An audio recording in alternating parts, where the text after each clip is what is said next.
नमस्कार। स्वागत है आपका YouTube चैनल उल्टा चश्मा पर। लेकर आया हूं आपका अपना कार्यक्रम विश्लेषण विद वानखड़े। आज पार्लियामेंट में जो हुआ उसने एक परंपरा को तोड़ा, लेकिन अब 2014 के बाद हम परंपरा टूटने के आदी है। जिस हिसाब से विपक्ष ने भी हंगामा किया और जिस हिसाब से सत्ता पक्ष ने नारे लगा के तीसरी बार मोदी सरकार, बार बार मोदी सरकार, ये लगातार घोषणा और तालियों के साथ चलता रहा, मानो जैसा बीजेपी की रैली हो, रोड शो हो या बीजेपी के हेडक्वार्टर पे विजय उत्सव हो।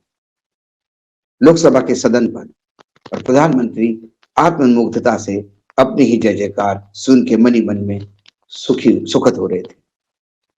उन्होंने जाने के पहले पार्लियामेंट में ये जरूर कहा कि हार से बौखला के विपक्ष वो गुस्सा पार्लियामेंट में ना निकाले, पार्लियामेंट का काम चलने दे।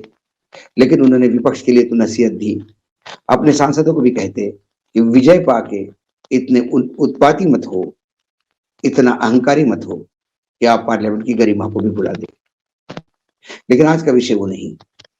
जब हम ये कहते हैं कि 2024 में यदि ये सरकार रिपीट होती है केंद्र में, तो संविधान नष्ट हो जाएगा, तानाशाही यानी डिक्टेटरशिप लागू होगी इस देश पर, ये जो आशंका हम बार बार करते हैं वो यूं ही नहीं करते, क्योंकि जहां निरंकुश सत्ता हाथ में आती है वहां सत्ताधीश भगवान बनते हैं।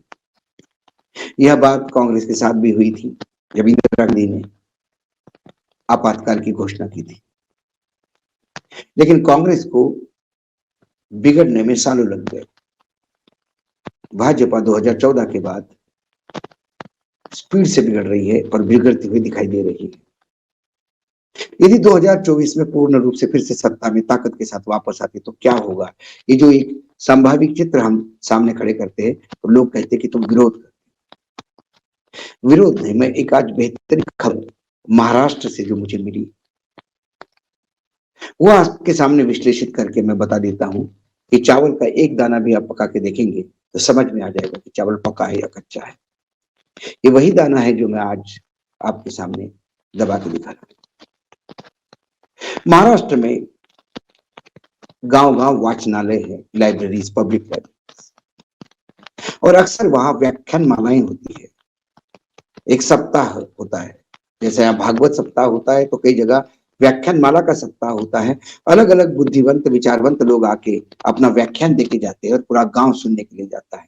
ये एक परंपरा है महाराष्ट्र। कुछ ही दिनों से जिस महाराष्ट्र में राजनीति का जितना प्रदूषण फैला है, जितना अभी पता नहीं कि कौन सा विधायक किस पार्टी में है। हर पार्टी दो बार टूट चुकी है। कांग्रेस ने एक ऐसे आदमी को मुख्यमंत्री बनाया जो शिवसेना से छोड़ के वापस आ गया। उसकी सदस्यता पे अभी भी सर्वोच्च न्यायालय से लेके स्पीकर हाउस तक लगातार पेंडुलम जैसा फाइलें चल रही। सर्वोच्च न्यायालय ने यह भी कह दिया कि ये सरकार तो वैसी अवैध है, लेकिन मजबूरी में सरकार मतलब सर्वोच्च न्यायालय के पास मुख्यमंत्री ने इस्तीफा देने की वजह से चारा नहीं रहा। तो ऐसी सरकार हो या केंद्र की सरकार हो जिसके सामने यदि आम आदमी के प्रश्न कोई वक्ता पूछता है, किसी व्याख्यान में बोलता है, तो उसको टारगेट किया जाता है। दाभोलकर महाराष्ट्र में ऐसे ही मारे गए थे, लेकिन लगा था कि एक हत्या के बाद महाराष्ट्र में जो एक क्रोध आया, महाराष्ट्र के बीच में जो लोगों के बीच में जो पीड़ा थी, उससे लगा कि जो धर्मांध है वो कम से कम कंट्रोल में रहेंगे।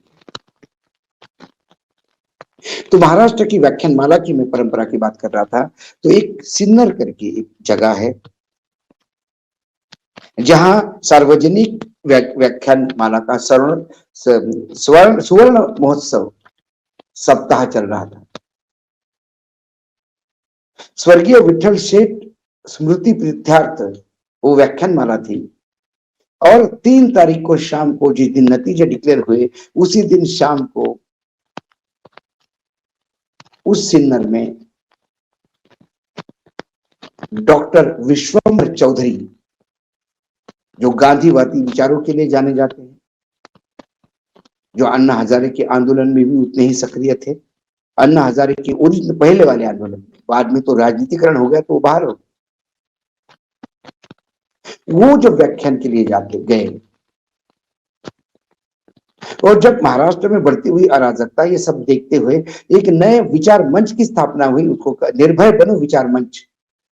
निर्भय बनो विचार मंच जगह जगह पे अलग अलग विषयों पे व्याख्यान ऑर्गेनाइज करती है। अमरावती में निर्भय विचार मंच के व्याख्यान स्टेज पे मैं भी स्वयं व्याख्यान देके आया था, देश की राजनीतिक दशा और दिशा पे। लोग सवाल पूछते, उसके जवाब भी दिए जाते। तो विश्वंभर चौधरी इस वाचनालय के, लाइब्रेरी के व्याख्यानमाला महोत्सव में भाषण देने 3 तारीख को गए, क्योंकि 3 तारीख को मध्य प्रदेश और छत्तीसगढ़, राजस्थान, तेलंगाना के नतीजे आ गए थे। मध्य प्रदेश, राजस्थान, छत्तीसगढ़ में भाजपा ने जो विजय हासिल की, उससे जो मद कार्यकर्ताओं में चढ़ा, उसकी परिणति ये हुई कि विश्वंभर चौधरी स्टेज पर जब बोलने के लिए खड़े हो गए, एक झुंड नारे लगाते हुए स्टेज पे घुसता है। उसमें बजरंग दल, बीजेपी, आरएसएस के लोग होते हैं। ये लोग आरएसएस, बीजेपी, बजरंग दल के हैं, ये स्थानीय लोगों ने कहा, क्योंकि वो लोग जानते हैं उसको। और उन्होंने स्टेज पे तोड़फोड़ की, माइक उखाड़ के फेंक दिए, विश्वंभर चौधरी के साथ हाथापाई की और नारे लग रहे थे कि रामनवमी के दिन डीजे क्यों नहीं बजेगा। अरे भाई, रामनवमी के दिन डीजे क्यों नहीं बजेगा, ये आप अपनी सरकार को पूछो, देवेंद्र फडणवीस को पूछो जो गृह मंत्री है। विश्वंभर चौधरी जो एक गांधीवादी का विचारवंत है, वो अपना व्याख्यान देने के लिए आए हैं, अपने विचार लोगों के सामने प्रस्तुत करने आए हैं। वो कैसा जवाब दे सकते हैं कि रामनवमी के डीजे क्यों नहीं बजता? क्योंकि उन्हें एक टारगेट दिया गया था कि अब हम 2024 में भी वापस आ रहे हैं। ये सवाल पूछने वालों का मुंह बंद करना है। तालुका या ब्लॉक लेवल का अध्यक्ष ये डेयरिंग खुद कर ही नहीं सकता जब तक ऊपर से आदेश नहीं आता। ऊपर से जब आदेश आया होगा तो विश्वंभर चौधरी के स्टेज को तोड़ना है, उन्हें वापस भेजना है, उसे बोलने मत देना। चौधरी जी ने जब आयोजकों ने कहा कि हम पूर्ण संरक्षण की बात करते हैं और आपको फिर से भाषण दे सकते हैं, उन्होंने कहा कि मैं यदि भाषण भी दूं तो यहाँ लॉ एंड ऑर्डर का इशू हो जाएगा, क्योंकि ये लोग नहीं चाहते मैं भाषण दूं। सिन्नर की इस लॉ एंड ऑर्डर को मुझे मेंटेन करने दो, मैं गांधी विचारवंत आदमी हूँ, मुझे जाने। कुछ दिन पहले अपने हार्ट का ट्रीटमेंट लिए विश्वंभर चौधरी फिर से गांधी जी के विचारों को लेकर लोगों के बीच में जगह जगह जाते हैं। ये उन्माद इसलिए हुआ क्योंकि कर्नाटक की हार के बाद जो लोग घर पे चुपचाप बैठे हुए थे, मात्र 3 राज्यों की विजय मिलने से यदि ये उन्माद होता है तो 2024 के चुनाव जीतने के बाद केंद्र में आप जान लीजिए क्या होगा। फिर विश्वंभर चौधरी को धमकी नहीं देंगे, गोलियों से उसका शरीर छलनी करेंगे, क्योंकि पूछने वाला कोई नहीं होगा और ये राष्ट्र काम माना जाएगा। महाराष्ट्र जो संतों की भूमि है, महाराष्ट्र जो ज्योतिबा फुले, लोकमान्य तिलक, आंबेडकर, शाहू महाराज के विचारों का प्रदेश माना जाता है। महाराष्ट्र ने हमेशा वैचारिक क्रांति में इस देश का नेतृत्व किया है। उस महाराष्ट्र में भी अब महात्मा गांधी के विचार सुनने के लिए, सुनाने के लिए या सुनने के लिए लोग जाते हैं, तो उनके बीच में गोडसे की प्रवृत्ति वाले लोग, जिसने महात्मा गांधी की हत्या की थी, वो हावी होकर फिर महात्मा गांधी के विचारों की हत्या करने के लिए तैयार है।